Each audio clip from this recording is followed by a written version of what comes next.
Le monde parle à l'Afrique. Les événements qui se déroulent ça et là interpellent notre continent.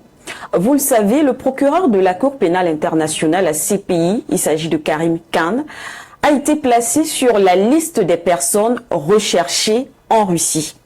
Alors faisons un bref résumé de la situation pour planter les décors et pour qu'on comprenne. Nous sommes en 2023, précisément en ce mois de mai. Le procureur de la CPI, Karim Khan, a été placé sur la liste des personnes recherchées en Russie. Il s'agit là d'une réponse de Moscou au mandat d'arrêt de la Cour pénale internationale contre le numéro 1 russe, Vladimir Poutine, lancé il y a 2 mois. Il est tenu pour responsable, du moins pour crime de guerre en Ukraine. Les autorités russes, de leur côté, ont qualifié ce mandat d'arrêt de nul et non avenu, tout en précisant que la Fédération de Russie n'est pas membre de la Cour pénale internationale et elle ne reconnaît donc pas la compétence de ce tribunal. Alors, en réponse et pour renvoyer un message clair à cette justice internationale, le procureur de la CPI, Karim Khan, a donc été placé sur la liste des personnes recherchées là-bas, du côté de la Russie. Cela nous rappelle d'ailleurs un autre épisode, cette fois-ci avec les États-Unis. C'est important de rappeler cela. L'on se souvient, en 2020, le secrétaire d'État américain d'alors Mike Pompeo, lors d'une conférence de presse, déclarait, et je vais le citer, « Nous ne tolérerons pas les tentatives illégitimes de la Cour pénale internationale de soumettre les Américains à sa juridiction. » Alors pourquoi une telle déclaration? Eh bien parce que à cette époque, la CPI avait à sa tête, bien sûr, la procureure Fatou Bensouda, avait annoncé des enquêtes contre les militaires américains. Il s'agissait, selon la CPI, de crimes de guerre et crimes contre l'humanité en Afghanistan. La réaction du gouvernement de Donald Trump était, bien sûr, ne s'est pas faite attendre. Après avoir été traité d'irresponsable et voire même illégitime, la CPI, justement, les États-Unis ont déclaré qu'ils ne reconnaissent pas cette cour. Fatou Bensouda et d'autres responsables ont été placés sur la liste noire des États-Unis. Leurs avoirs dans le pays ont aussi été gelés et l'accès au système financier américain leur a été retiré. Même s'il faut noter qu'à son arrivée au pouvoir, le président Biden a levé quand même ses sanctions. Mais cela avait quand même été pris. Des cas qui nous parlent, des cas qui nous interpellent. Depuis fort longtemps, la CPI a toujours été qualifiée de justice à 2 vitesses. D'autres diront même il s'agit d'une justice, bien sûr, qui fait de la chasse raciale. La CPI a été créée, on le rappelle, en 98 par l'adoption du statut de Rome et 122 pays sur 193 y ont adhéré. Cependant, malgré cette universalité en 2016, par exemple, sur les 10 affaires instruites par la Cour, 9 étaient africaines. On voit la RDC, la RCA, la Côte d'Ivoire, le Mali, le Darfour, l'Ouganda, le Kenya ou encore la Libye. C'est pourquoi de plus en plus, on parle d'une cour au service du néocolonialisme. La CPI est accusée de concentrer ses enquêtes uniquement sur les dirigeants africains. L'Union africaine elle-même avait ouvertement critiqué cette institution.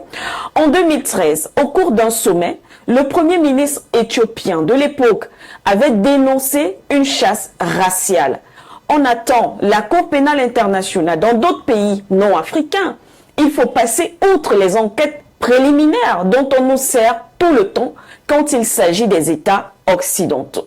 Des enquêtes qui n'aboutissent d'ailleurs jamais. Nous aimerions aussi que tout comme, bien sûr, la CPI a réagi en affirmant qu'elle restera inflexible dans l'exécution de son mandat légal, garantissant que des comptes soient rendus pour les crimes les plus graves en ce qui concerne Moscou, nous voulons également qu'elle tienne également ce langage et même la même détermination face, par exemple, aux États-Unis, qui lui avaient donné un premier avertissement, comme on l'a vu plus haut.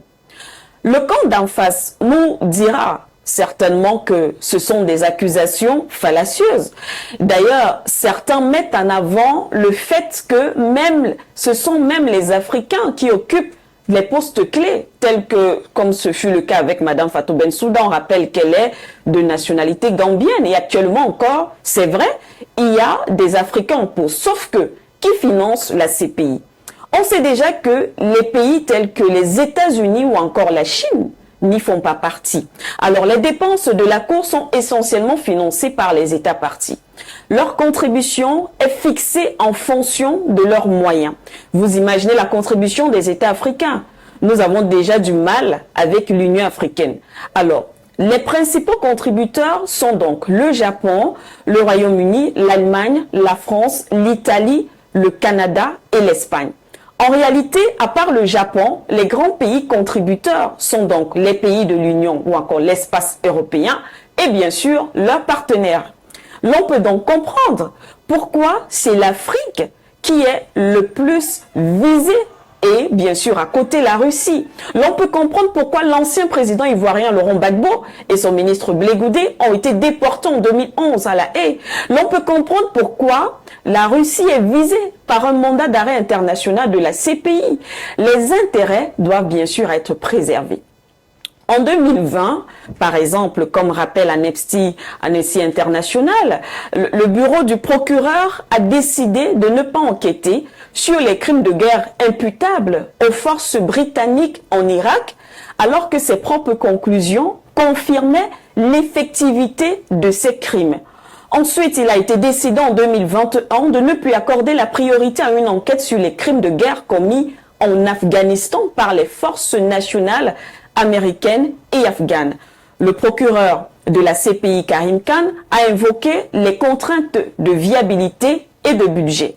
Sauf que, quelques mois après, c'est-à-dire à peine 6 mois plus tard, la même Cour internationale a recouvré sa santé financière. Le procureur a lancé l'une des plus grandes enquêtes sur la situation en Ukraine. Une enquête pour laquelle une aide financière volontaire, bien sûr, aux États membres a été lancée. Alors, que faut-il encore pour que l'Afrique comprenne, justement pour cette Afrique, pour revendiquer et imposer son respect, comme le font les autres pays? Il y a encore quelques années, 2016 par là, 3 pays africains, dont le Burundi du feu Pierre Nkurunziza, la Gambie du président Yahya Jammeh ou encore l'Afrique du Sud, exprimaient leur intention de quitter la Cour pénale internationale. Depuis lors, le retrait tant redouté ne s'est pas concrétisé avec l'arrivée au pouvoir de nouveaux gouvernants à la tête de ces États. En 2016, l'Union africaine, avec à sa tête le feu président tchadien Idriss Déby Itno, plaidait pour un retrait collectif de cette cour, mais les désaccords au sein de l'institution n'ont pas permis à ce projet de prospérer. On n'oubliera cependant jamais ces positions de certains chefs d'État africains à propos de la Cour pénale internationale. Paul Kagame du Rwanda avait affirmé que la Cour n'a jamais été au service de la justice, mais de la politique déguisée en justice internationale. Yoweri Museveni de l'Ouganda, lui, avait traité ce personnel de bande d'inutiles. L'ancien président kenyan Uhuru Kenyatta, à l'époque poursuivi par la CPI, l'avait traité d'utile au service de la politique du pouvoir mondial et non au service de la justice. D'autres arguent également que presque tous les cas devant le tribunal ont été initiés par les pays africains eux-mêmes. Encore que nous savons tous comment certains dirigeants africains arrivent au pouvoir et sont souvent donc obligés de servir les intérêts de ceux, bien sûr, qui les ont positionnés, soit. Mais nous pouvons également opposer cet autre argument. Le Soudan et la Libye, par exemple, ont été renvoyés devant la Cour pénale internationale par le Conseil de sécurité des Nations Unies, alors que 3 des 5 membres permanents de ce Conseil, c'est-à-dire la Chine, la Russie et les États-Unis, ne sont pas membres de la CPI. Alors, jusqu'à quand va-t-on accepter cet état de choses? Jusqu'à quand est-ce qu'on va subir cette justice du 2 poids, 2 mesures? Nous sommes tous d'accord que la décision nous appartient.